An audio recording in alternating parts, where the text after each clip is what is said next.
Hi అండి. ఇవాళ పల్లీల చట్నీ దోశల్లోకి ఎలా చేయాలో ఇలా కొంచెం నూనె పోసుకోవాలండి. ఊరికనే అర్థం కాదు, లైట్గా ఒక 2-3 చుక్కలు వాటిల్లో ఇలా వేయించేసుకొని పక్కన పెట్టేసుకోవాలి. పొయ్యి కట్టేద్దాం. ఇదిగండి, కొంచెం 4 వెల్లుల్లిపాయ గబ్బలు, జీలకర్ర, ఉప్పు వేసేసుకొని మిక్సీ పట్టేసుకుందామండి. కొంచెం వాటర్ పోసేసుకొని ఇలా పేస్ట్ మెత్తగా అయిపోవాలి. దీనికి మనం ఇప్పుడు చిన్నగా తాలింపు పెట్టుకుందామండి. కొంచెం నూనె పోసుకొని ఆవాలు, జీలకర్ర, శనగపప్పు,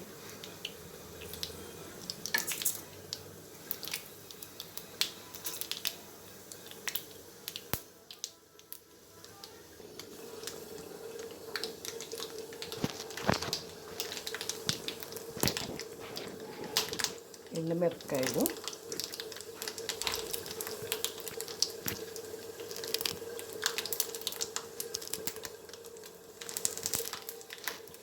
కరివేపాకు.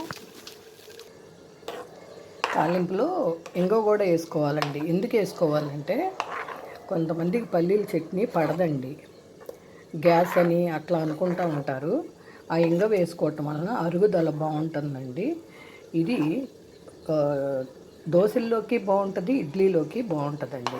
ఇలా కొంచెం పలసగా చేసుకొని చక్కగా కలిపి బౌల్లోకి తీసేసుకోవటం.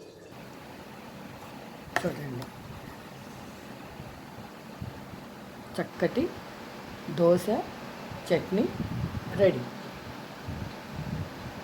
మా వారు చాలా ఇష్టంగా తింటారు. ఫ్రెండ్స్, ఈ వీడియో కనుక మీకు నచ్చినట్టయితే లైక్ చేయండి, సబ్స్క్రైబ్ చేయండి, పక్కనే ఉన్న బెల్ ఐకాన్ కొట్టండి.